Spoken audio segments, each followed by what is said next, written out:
Okay, so the first exercise for Alexander is a supine to sit by shoulder and opposite ankle. So for this one here, it's a really nice one for him to transition, getting that rolling, and then getting him to use his hand to help push up off the table. So what we're going to do is have one hand on his shoulder, so it's his right shoulder, so I'm going to have my left hand on the shoulder, and I'm just going to have my hand flat like this, and making sure that we're going on the top of the shoulder. We're not down the arm with the thumb, but we're on the top of the shoulder. So my hand is going to be at about a 45-degree angle, so we're covering the scapula, and then my thumb comes on top of the shoulder like this. And then my other hand is going to be at the ankle. Now the movement for this is that this left hand is just going to be doing this movement like this, just to cue him to get the rotation over.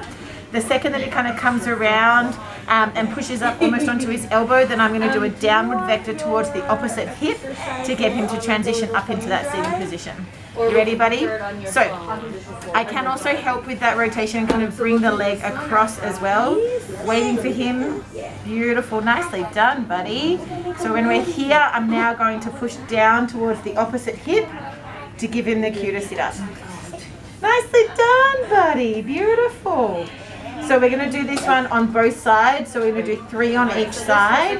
When we're coming down, you can kind of come down the same way as well. So kind of helping him go hand, elbow, back onto his shoulder, and then onto his back. When we're doing it on the other side, it's exactly the same handling, just obviously in reverse. So this hand again, nice and flat, 45-degree angle across the scapula, thumb across the shoulder. Here we give him that cue that we have to come over onto the side. We wait for him to follow. Put Stumper in a froggy, and you're just going to hold ready, steady, go. Balance over her toes. So if you feel like she's leaning too far forward, there we go, buddy. Nicely done. And downward vector towards this opposite hip. Beautiful, pushing up through that hand. Well done, buddy. And then when she's up, good job. Nicely done. So 3 times on each side with this one. So we'll start